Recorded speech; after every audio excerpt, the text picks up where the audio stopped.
No nonsense talk in this one. Let's get straight to the point. What do I do? Began as a YouTuber, then expanded into creating media businesses that deal in talent management, PR, and digital marketing. What am I going to do going forward? I'm going to continue being a content creator, but most importantly, I'm going to build tech startups. How do I earn money right now? By creating evergreen content that's packed with information that will be relevant even 50 years from now. It's like creating a massive passive income source. That content will pay you forever if you play the game right, even when you're asleep. As of now, the content we've created pays for one of my startups, BeerBiceps Media. As a creator, you earn money through brand deals as well. And that money is almost entirely fueled back into business. Either to grow BeerBiceps Media or to create sister companies, or to invest in startups. This is called an attack-minded investment strategy. Investing by betting on your own capabilities, investing with a warrior mentality. But to create an armor for the warrior first, it took me 5 years. The armor was what I call a financial armor. From age 22 to 27, I only did safe investments that would protect my teams and myself in the case of us crashing and burning. If I wanted to play the game like a warrior at 27, I had to build the warrior's armor right from age 22. Age 22, creating habits. Ensuring that my lifestyle was very simple, not spending money on clothes I didn't need, gadgets that would primarily be status symbols, and partying, which would result in only temporary pleasures. Age 23 became all about reinvesting in myself, in business. The money I made when I worked as a 23-year-old fitness trainer, I used to purchase content creation equipment and to pay my first few salaries. Age 24.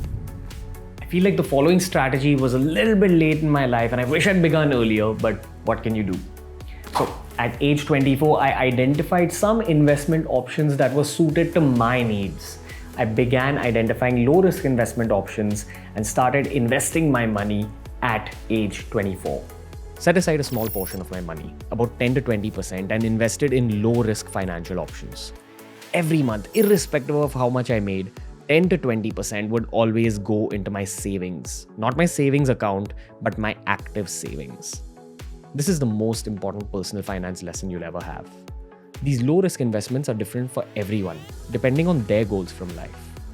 For me, I indulged in schemes where I would part with a small amount of money every month. I didn't actively get into finance because I was honing my content and entrepreneurship skills during this phase. If you wish to know specifically what I invested in, check out my Hindi finance videos sometime. But why not in this video, bro?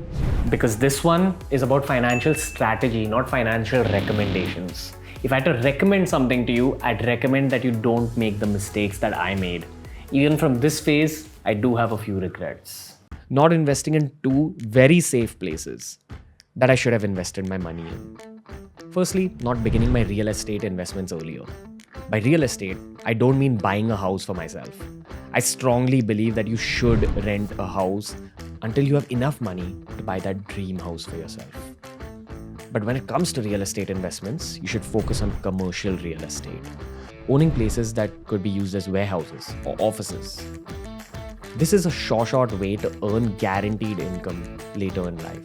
I should have saved some money from back then in order to achieve this goal. But the second thing I missed out on is gold. Gold is one of the safest investments that you can make as a human being. Historically, the value of gold on an average always increases. But the obvious issue. Where the hell will I store the gold that I buy? That's why I got put off by gold investments back in the day, even though it fascinated me. Here's an option from 2021, which I wish was present in 2017. Upstox Gold. Imagine investing in gold, but digitally, through your phone. You invest and some dude somewhere says, Here, Ranveer just invested in Upstox Gold. Let me store it for him. Also, the gold he purchased on his behalf is going to be 99% pure and 24 karat. every possible problem that you could have with the buying, selling, or storage of gold, Upstox Gold will sort you out. It's safe and I trust it. Primarily because it's a product of one of India's leading investment platforms.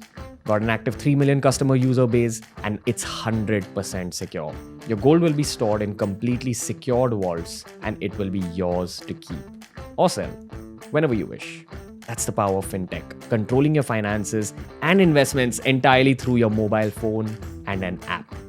If only 2017 Ranveer had options like this. But coming back to the story. Age 25, it's 2018. By this point, I'd successfully set up my first business outside of content. From 2015 to 2018, I'd only reinvested in BeerBiceps Media, my content business. To scale any business, you have to pour your profits back into business. In 2018, for the first time, I had the luxury of founding two businesses, BeerBiceps and Monkey. Anything my partners and myself earned at Monkey, we poured back into the business. Into salaries, into people, into office renovation, into infrastructure. That's how you increase business profits over time. And trust me, reinvesting in business is one of the best financial strategies you'll ever adopt in your life. If played right, if you stay determined and aim for the stars, you can scale up your business profits big time. The downside? Lots of reinvestment.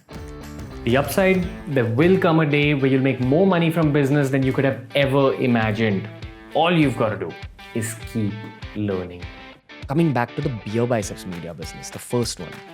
The first 3 years of BeerBiceps had been about reinvestments and playing it safe. The years between 2018 and 2020 had to be about my own personal finance game. Something that's not spoken about in our country enough is portfolio management services. Companies that are built to handle your money for you. It's like hiring someone for your personal finances.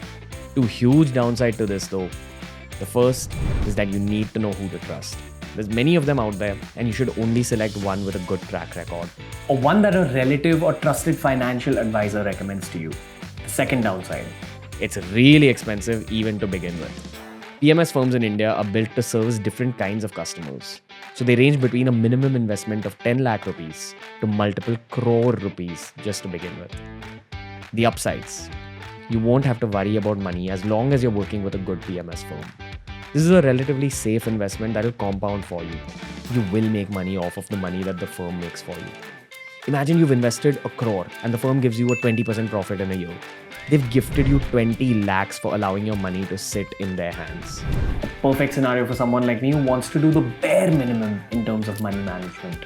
At this phase of my life, it's just about fintech apps and PMS firms for me. But there's one more important story to be told. I said that building my portfolio was my strategy from 2018 to 2020. In 2020, we were faced with the coronavirus pandemic. Carnage all over the world. A breakdown of so many industries. And the birth of so much newness. When you're born to be an entrepreneur, you'll view the world with goggles of reinvention. The next 10 years are going to be all about business opportunity and reinvention. In 2020, I took a hard call of not investing any more money with my PMS firm. And since the lockdown began, I've been working towards building my next couple of businesses. Level and Big Brain, salaries, infrastructure, growth. It begins with the energy called money. Hopefully by the end of 2021, you'll see where 2 years of my own money has been directed to. So that's my personal finance strategy at this phase of my life, but I'd like to add a few more tiny chapters to this story. 1. This is just my strategy. Other than the armor building I spoke about earlier, the rest of it is very specific to me and my goals. 2. The biggest financial advice you'll ever get. Begin as early as possible. The only reason I'm able to take risks is because I played it safe early on in life. 3. Too many young people, especially from my dear media industry, spend too much money on maintaining their status in public. Spending lakhs on cars, clothes, experiences. So many of them want to show that they're richer than they truly are. It's a huge downside of our times. The times of consumerism. A beautiful quote I read once was this: broke people try acting rich, rich people try acting broke. Check out this picture of Jay-Z when he was an upcoming rapper. Look at this picture of him 10 years on after he became a billionaire. This is how Mark Zuckerberg dresses. This is Warren Buffett's car. This was Mike Tyson at his peak. He went broke. This is NBA legend Allen Iverson at his peak. He went broke. There's people who want to be rich for the sake of showing the world that they're rich. And then there's people who want to be wealthy, to be able to create more wealth for themselves and for others.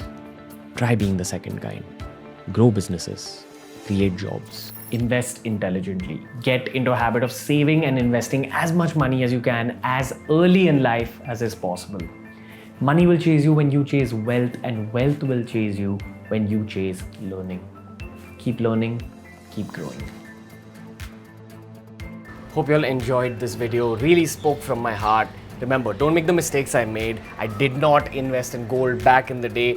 Remember, investing in digital gold is now very easy through Upstox Gold. I'm going to link it in the description below. If you open your account with Upstox Gold, through that link, you're going to get 51 rupees of e-gold placed into your account directly. Make sure you begin investing today.